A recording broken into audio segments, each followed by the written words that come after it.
Hi everyone, I'm Aryx, welcome to my channel, and in this video we're gonna talk about Clash Royale as an esport with a special guest and Supercell.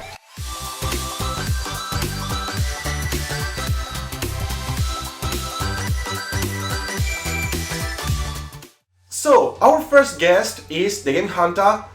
Welcome to my channel. Hey Aryx, how you doing, buddy? Thank you so much for the invitation. Thank you so much for coming here. I have to say that all our guests are not native English speakers, and me neither, of course. And we're making this video in English because I think it could be really cool to share these question and answers that we did to Supercell.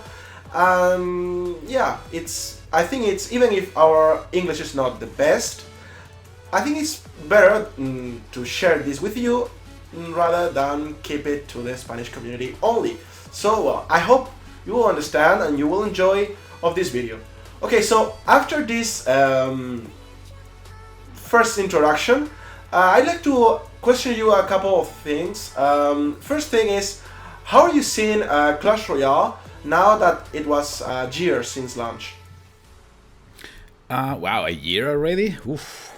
It's been a long time. The first time I met Aryx actually was in the first tournament a year ago. Wow, in Helsinki. That was the first official Clash Royale tournament, and I think since that day, the game, it's been evolving. It's been changing like every day. Every time that they add something new to the game, all the balance between the cards and everything is been helping a lot to make of this. Like I say, it changed so much. It's something that started as a casual game, all of a sudden it become an esport. Yeah, and about that is the second question is, for you, what's different between a normal video game, mobile game or PC or whatever, to a esport, a game who is maybe like electronic sport? So what's the difference for you?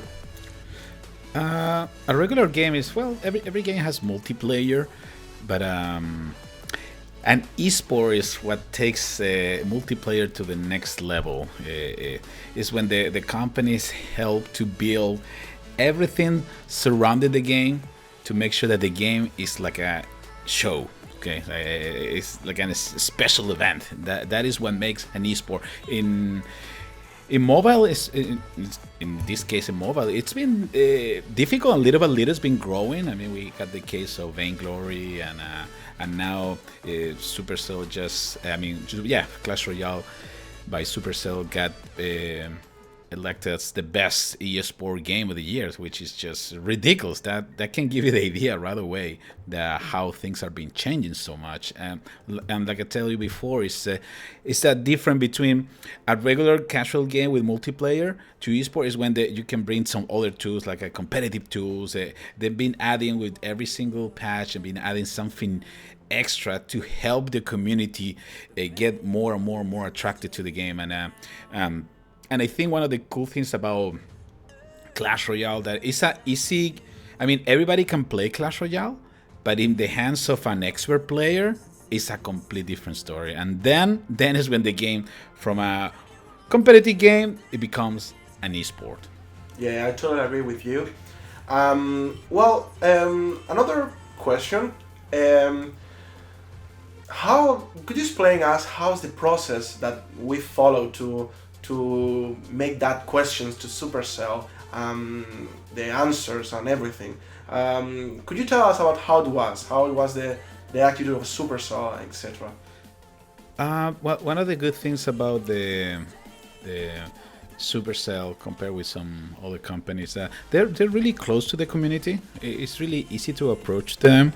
I have the honor to have direct contact with them, with Supercells, and So I remember when you asked me about, hey, and I have a couple of questions about eSport and all that stuff. You think they're gonna have time for me? And I told you, give me the information. Let me talk to them, see what happened. I spoke with the community manager, and right away the answer was like, sure, send them over. Send me the information. Send me his email. Let me see if I can help. That's the kind of things that you don't see in a big company that often. Okay, it doesn't happen in big companies. Usually, when a game grows so much, it's completely unreachable. It's so impossible to be able to talk to the developers or the manager, community manager, and stuff like that. But in this case, it was completely different. I mean, in just a matter of days, you were in direct contact with Supercell asking these questions, right? Yeah, I totally agree, and thank you so much to you, of course, and to Supercell too. I mean, it was like I was shocked when they told me like, yeah, just question me, send me some questions, and yeah, we will answer. You can make a video, etc. I was shocked, literally shocked. So, TheGameHuntah, thank you so much for coming here. Yeah, absolutely. It was an absolutely pleasure to have you here. Thank you so much, my friend, for inviting me. Okay, so now we'll move on to our next guest and the Supercell questions. Well, here I am with Alvaro, is a YouTuber and CEO of Team Queso. Hello Alvaro, how are you doing? Hi, I'm doing good. Thank you very much for having me here. Thank you so much, Alvaro. And Fuyur is captain and manager of the area of Clash Royale in Team Queso. How are you doing, Fuyur? Fine, thank you, man. Thanks for having me here. Okay, so thank you so much for being able to make this interview or this video with me in English, because as you can see, we're Spanish, so English is not our mother tongue. So it's moving out us from our comfort zone, comfort area. But well, I hope you will enjoy, and I think it's pretty cool to share this with you guys. So well, 2 questions to start. It's gonna be one. How are you seeing the game after 1 year since launch? The second one is what's the difference between a normal game or video game and an eSport? Alvaro, how are you seeing that? Well, for me, as YouTuber, as a player, I think that the growth of Clash Royale during the past year has been, amazing. It's something unique. Just in 1 year to achieve the numbers that Clash Royale has currently. And about the second question, what is needed to become an esport? I think there are 3 parts, mainly. So first of all, I think there has to be some kind of competition inside the game. I mean, you have to be able to face another player, another team, and to compete with them and find a winner and a loser. The second part, I think, it's that there should be some kind of official competition, official rankings, that kind of stuff.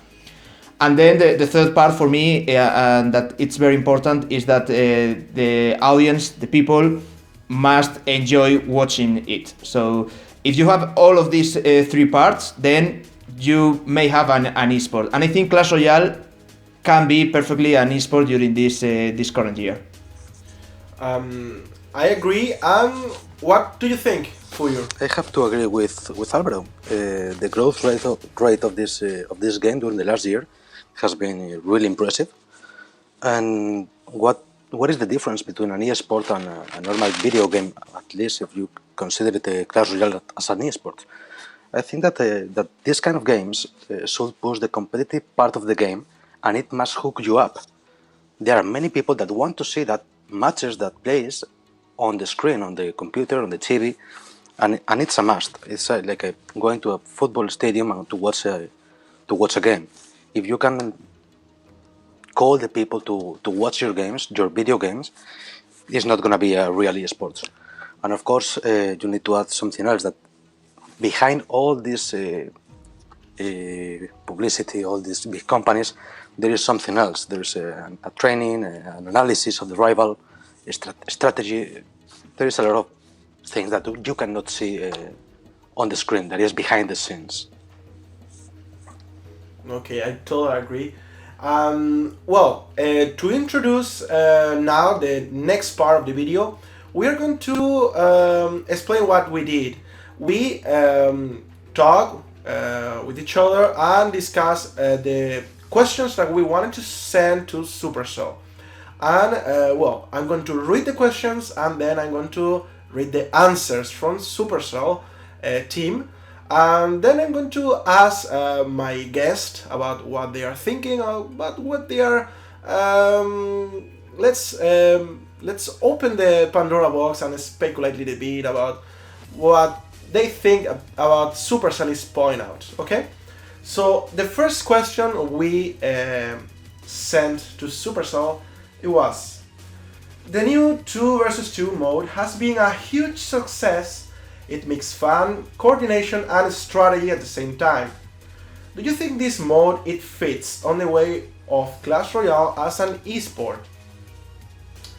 And the answer from Supercell it was: we're not sure right now. First, we need to try and establish Clash Royale sports scene, which will hopefully be working towards this year. Initially, we're just thinking about 1 versus 1 for this. But hopefully 2 versus 2 could be also become a part of it, as team play is very compelling to watch. So, Alvaro, what do you think about that answer? Okay, I think that the new mode, I mean the 2v2, it's so much fun when you play it, especially when you are in a call with your friend and you discuss about how to deploy the troops. I mean, when you discuss about a plan, and that's something that people can watch on TV, on YouTube, on Twitch, or whenever. And I think it's fun to watch as well, because there are more troops in the arena at the same time, so there are more things to follow and to pay attention to. About the answer, I'm really glad to hear that they are working on the esports scene in this 2017, and hopefully we can see great things from the side of Supercell covering this area. Okay, and what do you think, Fuyur? I think that I like the answer. I like that they are trying to focus on develop this 1 versus 1 mode on the game to finally or try to push him on the esports direction. But I have to say, this 2 versus 2 mode, I don't know, we are talking about a different level in terms of strategy. I will say that it's more like a real esports, what we call esports today. Then there's more than one person at the same time playing with each other against another two people. I don't know. I really like the idea behind all this. It's just the beginning, of course. We cannot start talking about making any league or something like that if we are not having the 1 versus 1 finalized. But it's a good dream. I like it. So let's dream.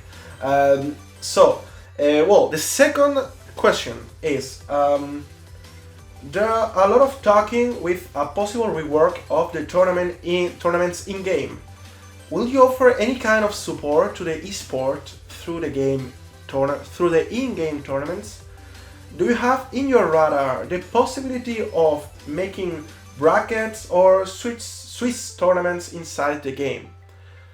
The answer of Supercell is yes, it's definitely on our radar to rework tournaments and ideally make them more viable to esport use. However, we're not actively developing this right now, so we can't comment about what exactly the tournament rework will entail or when. Alvaro, what do you think?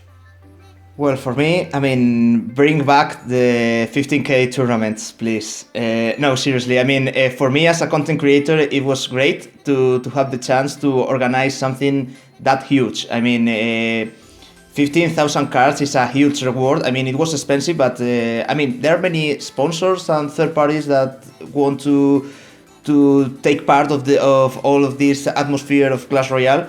So for me, it was a good experience, but it was true that there were many abuses from the side of the community. So Supercell had to remove that part of the tournament. I mean, the system is still in game, but currently that only works for live events. If you want to organize a quick league, because that tournament it's a league, the format is a league. So for eSport use, I think a Swiss tournament or maybe a bracket in-game could be more usable, but I don't know how to introduce that to all the players. So I think that Supercell and developers have to think seriously about that. But glad to hear that it's in their radar. Okay, and what do you think, Fuyur? I have to disagree a little bit here on this topic with Alvaro. No, I really think that these huge tournaments of 15,000 cards, 1,000 people, they were great. They were a big show. But I don't really think that someone that is in front of his iPhone playing the same day for an hour is not gonna prove anything about the skill. That means that you are capable of being for 1 hour in front of the computer or in front of the iPhone in this case, for example. In my case, for example, playing all the time. For me, it's a bit I don't know. I really don't like it. I don't think that is proving anything. I like the answer of Supercell saying that they are thinking about changing all this stuff, maybe making a double elimination bracket tournaments, or maybe these famous Swiss tournaments, whatever you want to call it. I think that is pushing a little bit more in order to get the idea of an eSport. Making these 15,000 tournaments, okay, it's a good show just for fun. But if you want to talk about eSports, I think that brackets, double elimination tournaments, Swiss tournaments is the way that we have to get.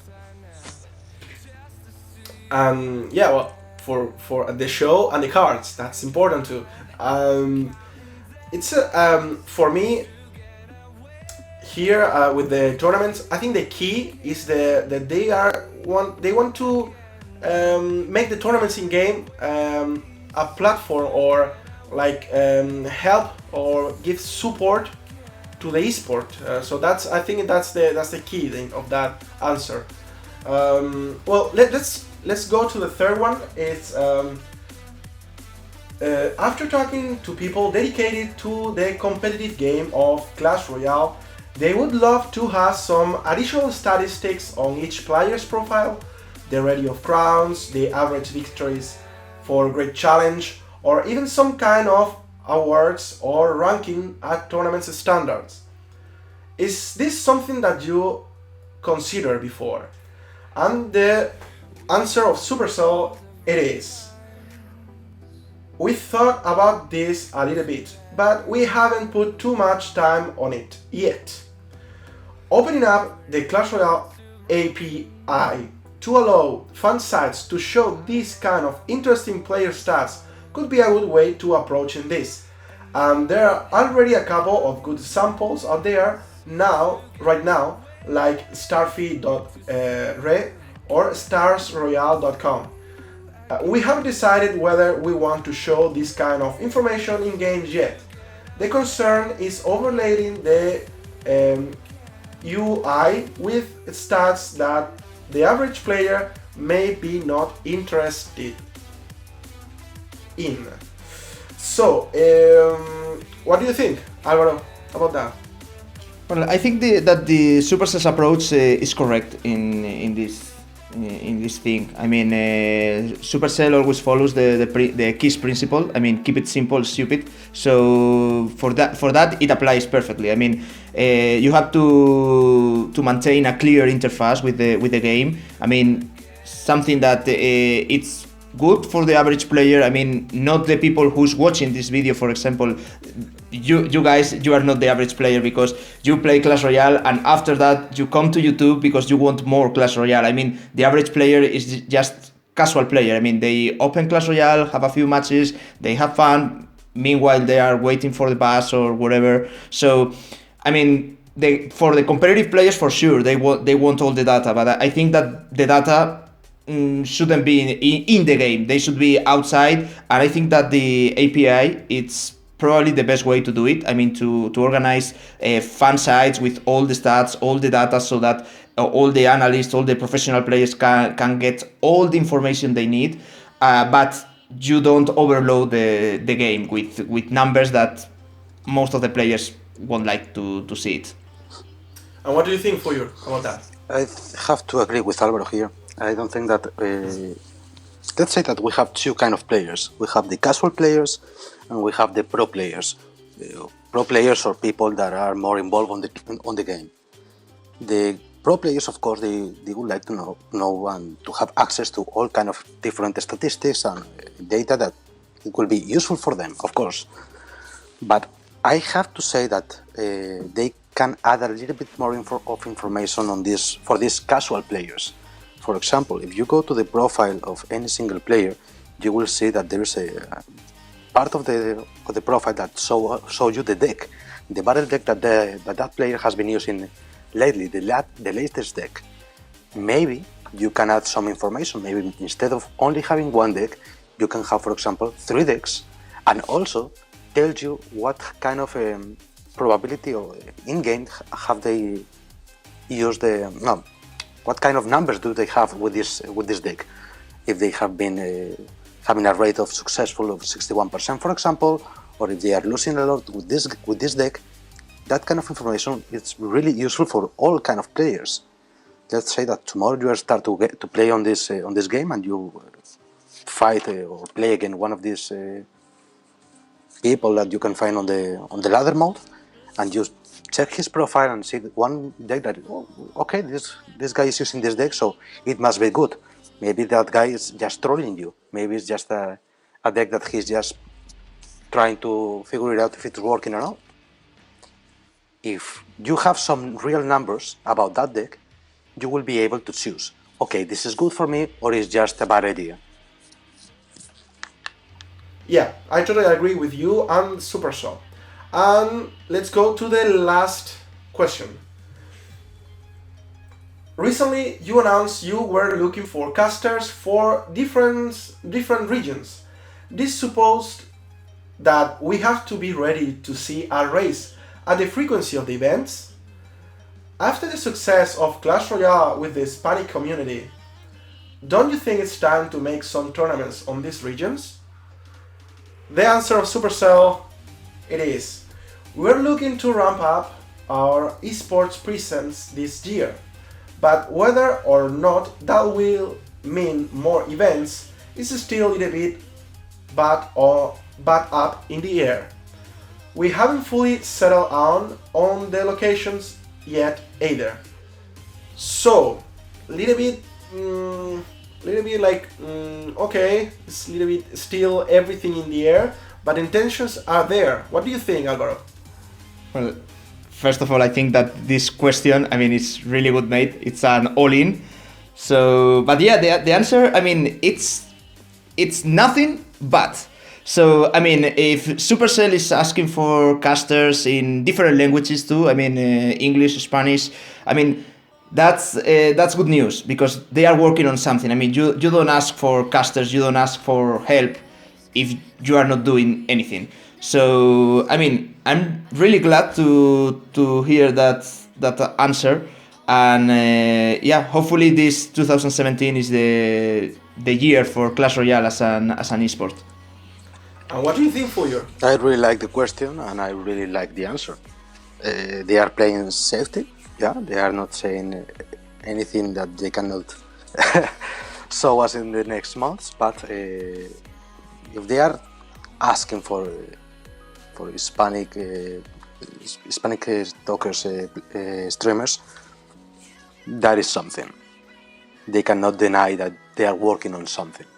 I'm really expecting to have some big event in maybe Mexico, maybe Spain. I don't know, and I really don't care, because it's gonna be in Spanish. So I think it's good news. And Yeah, I totally agree with you guys. Just for the last question, I'm like just guessing the direction of Clash Royale. What do you think is going to be in the future in this 2017 with Clash Royale and the esports and everything, all that atmosphere? Alvaro, what do you think is going to be in the future in this 2017? I think that all the signs point Clash Royale as a new esport, and hopefully it will try to compete with the traditional esports, if you want to call like that. So, I mean, 2017 might be the right year. I mean, 2016 was the year of the launch of the game. I mean, it's a game which is 1 year old, so it's so young. And now, I mean, all the beginnings are not fast, let's say, but hopefully the beginning for Clash Royale as an esport is in this year. And what do you think for you? I think that there is a lot of room for improvement. That looks good. Before, maybe 4 months ago, it was quite difficult to find more than 1 or 2 articles in the press about this eSports in gaming, not only about mobile gaming, just in gaming. I'm talking about The Economist, BBC News, Forbes, Deloitte, etc. But during the last months, a lot of companies are putting their eyes on the game, and hopefully they will also put their money. So let's see if we have some official leaks from Supercell, or maybe it's coming from one of these third parties like big companies, or maybe another eSports games. Who knows? But it looks really good. Yeah, if I have to say my opinion, I think I'm optimistic with this coming in 2017 of the eSport part of Clash Royale.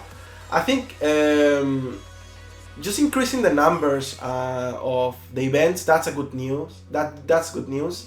Then the possibility of having some Hispanic, I don't know, just casters in different languages, make this everything more professional. That's another good news. And then we have the future with a possibility of having 2 versus 2 games in a competitive atmosphere. That will be mind-blowing. That will change everything, all the rules that we have. I'm impatient to see everything that is going to be in this 2017. So, well, thank you so much, both of you. Alvaro, thank you so much for coming here. Thank you so much for inviting me here, and apologize for my accent. And thank you so much for coming here. Thanks to you, man, for organizing this question and answer session with Supercell. It was a pleasure. It was a pleasure for me to have you both. Really, so I'm sorry for the all accents and all maybe the pronunciation with the questions and answer. It wasn't the perfect one, but I think this is interesting. This is good. It's fresh air to the Clash Royale and Clash Royale as an esport. So even though we are not native English speakers, I think it could be so fun and so cool to share this information with you guys, and not only keeping it for the Spanish community. So I hope you guys appreciate that gesture, or because as I told you in the beginning, this is out of our comfort zone. But hey, if you like, I'm so happy you like that. Give a like to the video. Subscribe to the channel. I'm making English content like once a week, something like that, guides, etc. See you in the next one. Bye.